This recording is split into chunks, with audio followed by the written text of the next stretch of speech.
that's something recently myself that I have found is like what you're saying with the meditation. It's like you just get this relaxing sense of self, and then you can clearly see that vision Right. and stuff, that path laid in front of you.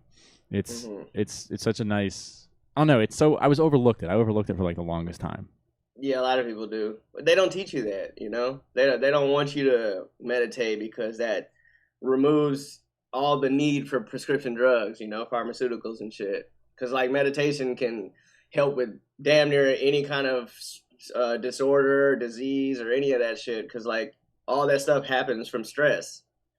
And meditation heals stress. Like that's exactly what it does. Like when you're stressing, your brain waves are firing like super fast, right? As soon as you wake up, you're thinking about work or what you're gonna eat or stuff like that, and you're constantly brain waves are constantly firing off like super fucking fast. And with meditation, that's literally what you're doing is the complete opposite. You're telling your brain waves, hey, slow the fuck down.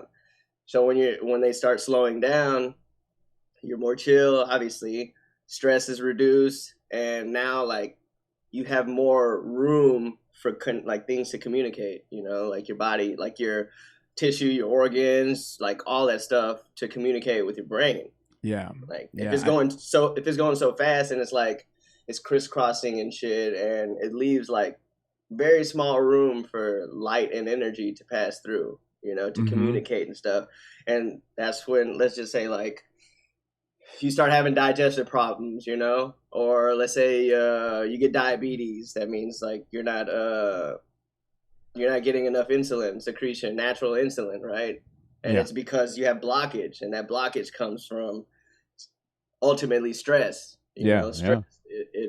it starts blocking shit. It doesn't leave like a river, flowing. It's not that open pathway of light and energy to travel through. Yeah, it That's like the science, you know, term, like shit behind it. Like I know a lot about a lot of shit, yeah, but but it's crazy that you bring that up because like I've noticed in recently with me, like I've woken up and I felt stressful and I felt like anxious, and it's like, okay, I gotta just gotta calm myself mhm, down, because then if I go into the rest of my day, feeling hella anxious and hella strung up, the rest of my right, day is just as crappy as the shit, as the right, morning, right? And something I heard recently about being in an anxious and depressive state is like what you're saying.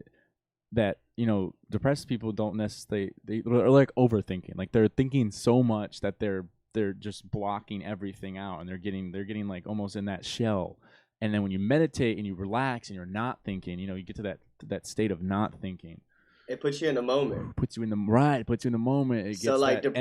depression, It the gets thing that with it, communication. Sorry, I forgot about that no, go lag. We ahead. had a little bit of lag between us. I'm sorry. Yeah, go We ahead. got that but that communication between your body and your mind is there, and it's open and it's communicating, rather than like your brain just clouding everything, and you getting all Hmm. bunched up together.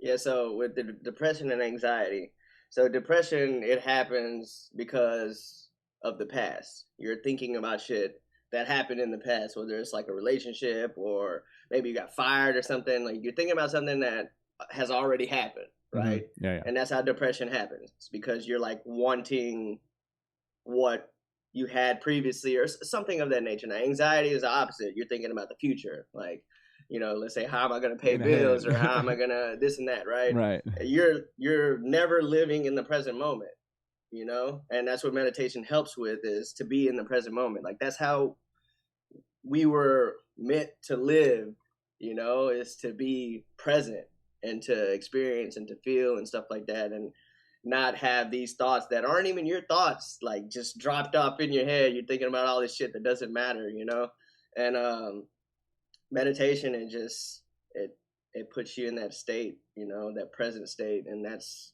the best thing that can happen, because when you're in that present moment, and you're like, even like whenever you're meditating, like um, things start rewiring, like your neurons and stuff like that. Shit starts repairing itself, new synapses, like it starts branching off like a tree.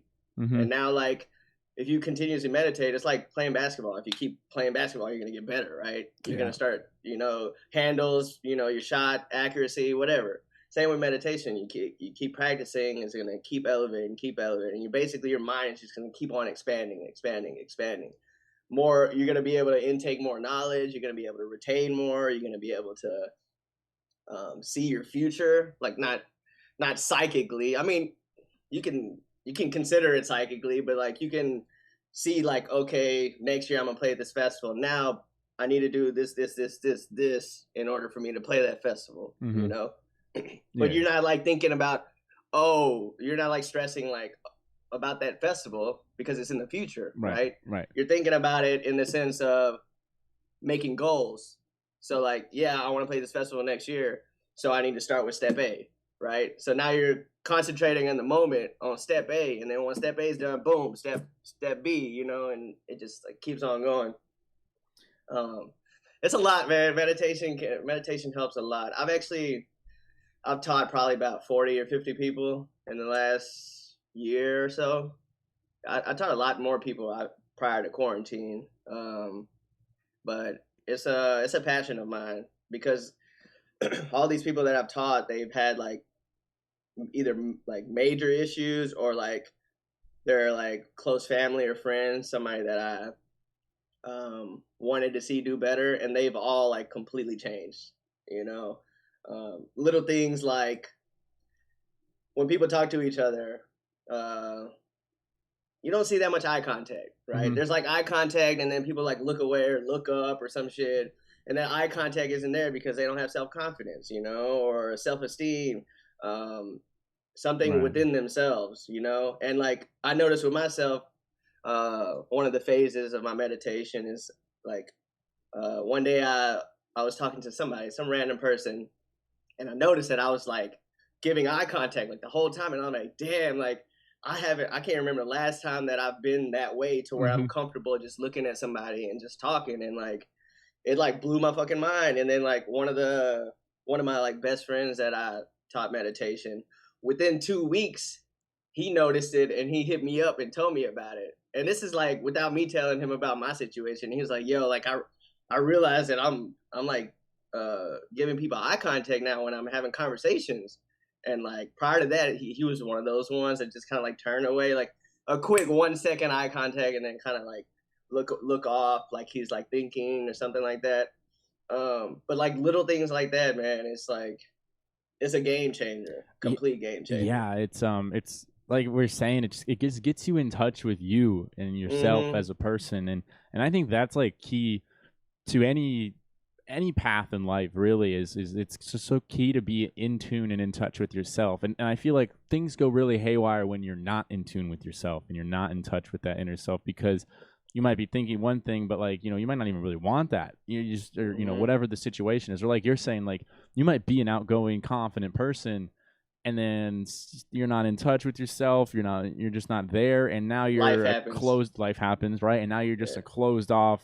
You're quiet. You're not your usual outgoing self, or vice versa. Maybe you're not as wild as you usually are, and the next thing you know, you're just wilding out. Like it's like, and that's because you're being distracted from you because of the things of life, the trials of life, whatever it might be. But then when you start refocusing on that inner self and that inner person, that little voice in your gut and your head are in sync, then that ball can start moving again, and you start growing again as that person that you're meant to be, and all that. It's yeah, it's so fascinating to me, that stuff. And I've been there, bro. I've been exactly what you're talking about. Like, oh yeah, I used to be very, very, very social, right? And then there was some things happen, in my life that, like, I've had a lot of shit happen, right? And to the point where I was so social, and then stuff happened, whatever. We're not gonna get into the details right now, right. but it got to the point where I would go out and I didn't want to speak to anybody, like even people that I would see every weekend, to give a hug, stuff like that. Like I started becoming antisocial and like an introvert, but that's not me, like at all. It's never been me, And like you were saying, you got our goal. Well, we're meant to be in tune with ourselves, right? And uh, when something happens like that, it kind of pushes you further away from it, further and further.